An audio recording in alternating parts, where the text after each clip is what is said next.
গ্রামের নাম ছিল ধনেশপুর। সবুজে ঢাকা ছোট্ট একটা গ্রাম, যেখানে ভোরের সূর্য উঠত গাছের ফাঁক দিয়ে, আর বাচ্চারা স্কুলে যেত কাঁধে ব্যাগ আর হাতে পাতা ছেঁড়া ফুল।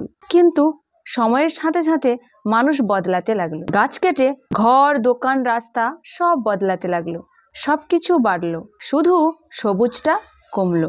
গায়ের মাঝখানে ছিল একটি পুরনো বট গাছ। লোকেরা বলতো এই গাছের নিচে ভূত থাকে, আবার অনেকে বলতো এই গাছ সবাইকে ছায়া দেয়, আবার কেউ কেউ বলতো এই গাছ নাকি ঝড় আটকায়। শুধু এক বৃদ্ধ, তার নাম হরিপদ দা, প্রতিদিন গাছের নিচে বসতো আর বলতো এই গাছটা আমার বন্ধু, আমার বাচ্চাদের থেকেও পুরনো।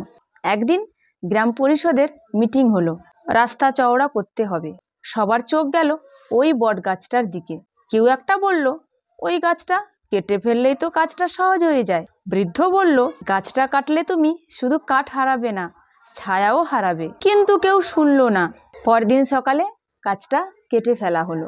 বৃদ্ধ হরিপদদা শুধু চুপচাপ দেখতে থাকলো।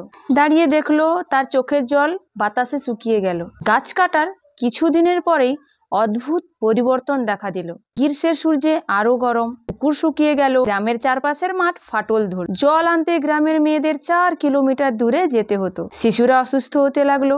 বাতাসের ধুলো আর গরমে প্রাণ অষ্টাগত যায় প্রায়। তখনই গ্রামের মানুষ ভাবতে লাগলো আগে তো এমন ছিল না।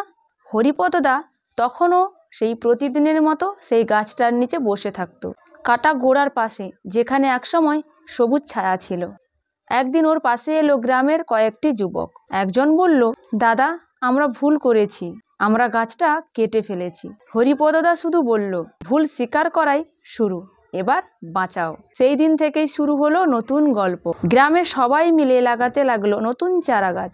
শিশুরা ছুটির দিনে জল দিত, মেয়েরা বীজ বাঁচিয়ে রাখতো, পুরুষরা প্রতিদিন গাছ পাহারা দিত। বছর 2 পর গ্রামটা আবার সবুজে ঢেকে গেল। বৃষ্টি ফিরলো, মাটির গন্ধে আবার ছড়িয়ে পড়লো চারিদিক। কেউ বলল গাছ ফিরেছে। হরিপদদা হাসলো, না, মানুষ ফিরেছে। শেষে গ্রামের মাঝখানে দাঁড়িয়ে আছে আজকের নতুন বট গাছ। তার পাশে লেখা, যে গাছকে তুমি তুচ্ছ ভাবো, হয়তো একদিন সেই গাছই তোমাকে বাঁচাবে। হরিপদদা আজ আর বেঁচে নেই, কিন্তু তার লাগানো গাছগুলো আজও গ্রামের প্রাণ। ছোট্ট বাচ্চারা সেই গাছের নিচে খেলে, আর তাদের মুখে শোনা যায় একটাই কথা, প্রকৃতি কেটে দিলে জীবন কেটে যায়। গাছ বাঁচাও মানে শুধু পৃথিবী নয়, নিজের ভবিষ্যৎও বাঁচাও।